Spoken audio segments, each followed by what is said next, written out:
बच्चों को चुप करो। चुप रहो बाबा।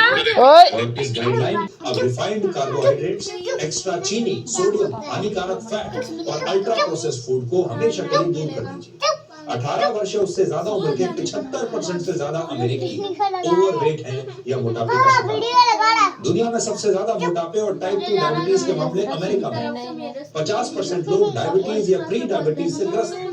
12 से 18 वर्ष के 33% बच्चे वहां पर प्री डायबिटिक स्थिति में। और हालत यह है कि अमेरिका में प्रति व्यक्ति स्वास्थ्य खर्च दूसरे विकसित देशों से 2.5 गुना ज्यादा है। और अमेरिका की इस हेल्थ इमरजेंसी का असर अब वहां की राष्ट्रीय सुरक्षा पर पड़ रहा है। खान पान से जुड़ी इन बीमारियों की वजह से 77% युवा सेना में भर्ती के लिए अनफिट हो गए हैं। और इस नई गाइडलाइन में कहा गया है कि हर भोजन में पर्याप्त हाई क्वालिटी प्रोटीन शामिल होना चाहिए। अंडा, मछली, चिकन और मीट के साथ दाल, बीन्स, नट्स, सीड्स, इस प्रकार की जो चीजें हैं वो आपके डाइट का हिस्सा होना चाहिए। अमेरिका की सरकार ने कहा है कि chips, cookies, candy, soda, energy drinks, junk food और कोल्ड ड्रिंक से जितना दूर रहें ये आपकी सेहत के लिए उतना ही बेहतर होगा। तो अमेरिका अब जाग गया है, पर हम कब जागेंगे? हाल के वर्षों में भारत के लोगों ने भी खान पान, फैशन और लाइफस्टाइल के मामले में पश्चिमी देशों को फॉलो करना शुरू कर दिया है। हम भी अमेरिका को फॉलो करते हैं, इसलिए अब भारत के लोग भी लगातार अनफिट होते जा रहे हैं। खाने पीने की जो आदतें अमेरिका अब बदलना चाह रहा है, भारत के लोग तेजी से उन्हीं आदतों को अपना रहे हैं। Junk food, chips, biscuit, packet वाले ड्रिंक्स, नमकीन, तमाम तरह के अल्ट्रा प्रोसेस्ड फूड अब हमारे रोजमर्रा के खाने का हिस्सा बन चुके हैं।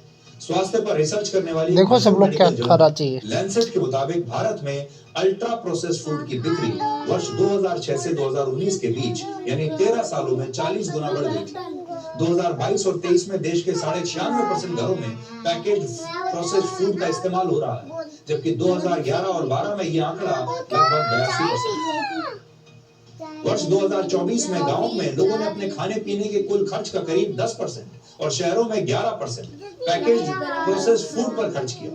भारत में 29% लोग मोटापे से ग्रस्त हैं, 40% महिलाओं के पेट की चर्बी बढ़ रही है, 11% लोग डायबिटीज और 15% लोग प्री डायबिटीज की स्थिति में। और अब ये जरूरी हो गया है कि भारत में भी अल्ट्रा प्रोसेस्ड फूड को लेकर सख्त नियम लागू हो जाए। इनके पैकेट पर चेतावनी लिखी होनी चाहिए और भ्रामक विज्ञापनों पर भी रोक लगनी चाहिए। इसका एक तरीका यह भी है कि अल्ट्रा प्रोसेस्ड फूड पर हेल्थ टैक्स लगाकर इन्हें अब महंगा कर दिया जाए और इन्हें बनाने वाली कंपनियों पर सख्त कानून लागू किए जाए ताकि वो जरूरत से ज्यादा फैट, चीनी, नमक या दूसरे केमिकल्स का इस्तेमाल न कर पाए। यानी इनकी भी एक सीमा अब तय होनी चाहिए। और अमेरिका की सरकार ने, ट्रंप की सरकार ने ये कहा है कि अभी तक इस प्रकार के खाने को जो बढ़ावा दिया जा रहा था वो मल्टीनेशनल बड़ी बड़ी जो कंपनियां हैं उनके मुनाफे के लिए किया जा रहा था। सरकार की नीति ऐसी बन रही थी जिससे इन बड़ी बड़ी कंपनियों को ज्यादा से ज्यादा मुनाफा हो पाए, लेकिन अब वो इस मुनाफे को कट करने वाली है।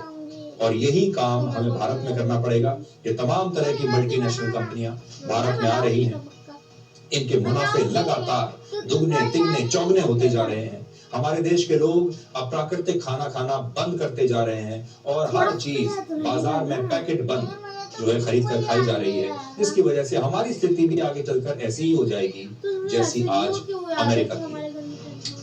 अब एक छोटे से ब्रेक के लिए रुक रहे हैं और इस ब्रेक के बाद